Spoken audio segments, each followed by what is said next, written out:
Hello friends, welcome to civic railways. Friend వచ్చేసి మనం Jogulamba railway station దాటిన తర్వాత కొత్తగా నిర్మిస్తున్న పొత్తులపాడు రైల్వే స్టేషన్ యొక్క ప్రజెంట్ అప్డేట్ అనేది తెలుసుకుందాం ఈ వీడియోలో.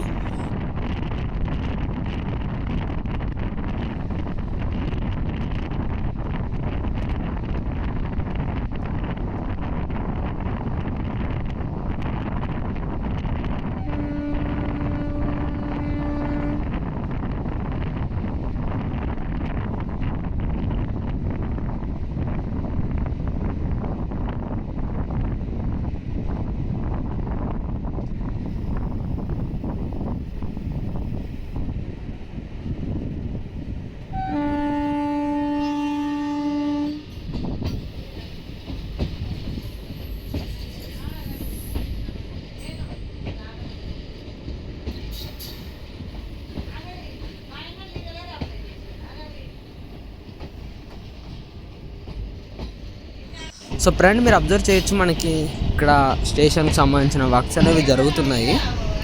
అసలుకి ఇక్కడ ఎంత ఇదిగా ఉందంటే రైల్వే ట్రాక్ మనకి ఇప్పుడు ఫ్లడ్స్ వచ్చిన తర్వాత కింద మట్టి లేకుండా పైకి కిందికి ఉంటుంది కదా రైల్వే ట్రాక్. సో ఆ విధంగా అయితే ఉందన్నమాట. అంటే మొత్తం చేంజ్ చేస్తున్నారు ఇక్కడ రైల్వే ట్రాక్ అనేది. సో అందుకే ట్రైన్ అనేది చాలా స్లోగా అయితే వెళ్తుంది.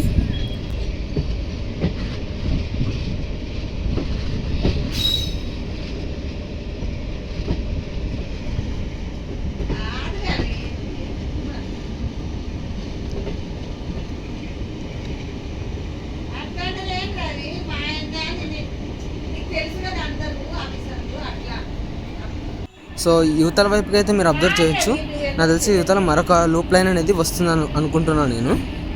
సో ఈ క్రాసింగ్ స్టేషన్ మనకి మనోపాడ్ నుంచి జోగులాంబ రైల్వే స్టేషన్ మధ్య అయితే నిర్మిస్తున్నారు.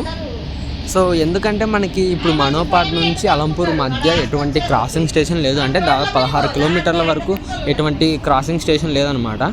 సో ఏదైనా ట్రైన్ క్రాసింగ్ పడిందంటే దాదాపు మనం 20 నిమిషాల పాటు ట్రైన్ అనేది ఒక స్టేషన్లో, అంటే మనోపాడ్ లేదంటే అలంపూర్ స్టేషన్లో ఆపవలసి ఉంటుంది. సో అందుకే మధ్యలో ఇంటర్మీడియట్గా ఈ 16 కిలోమీటర్లలో 8 కిలోమీటర్ల మధ్యలో మనోపాడ్కి మరియు అలంపూర్కి మధ్యలో ఈ పొత్తులపాడు స్టేషన్ అనేది నిర్మిస్తున్నారు. సో దీనివల్ల మనకి మరో 10 నిమిషాలు అయితే ఏదైనా క్రాసింగ్ పడేటప్పుడు టైం అనేది కొంచెం కలిసి వచ్చే ఛాన్స్ ఉండొచ్చు. సో ఈ స్టేషన్ని మనకి ప్రజెంట్ క్రాసింగ్ కోసమే యూజ్ చేస్తారు అనుకుంటున్నాను నేను, ప్యాసింజర్స్ కోసం అయితే కాదు.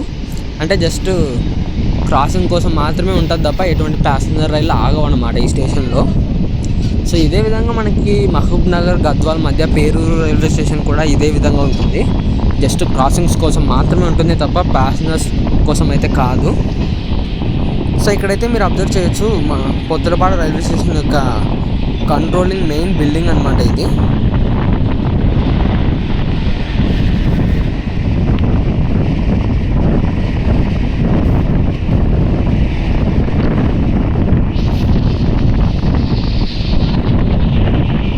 సో ఇది ఫ్రెండ్స్ పొత్తులపాడు రైల్వే స్టేషన్ యొక్క అప్డేటు.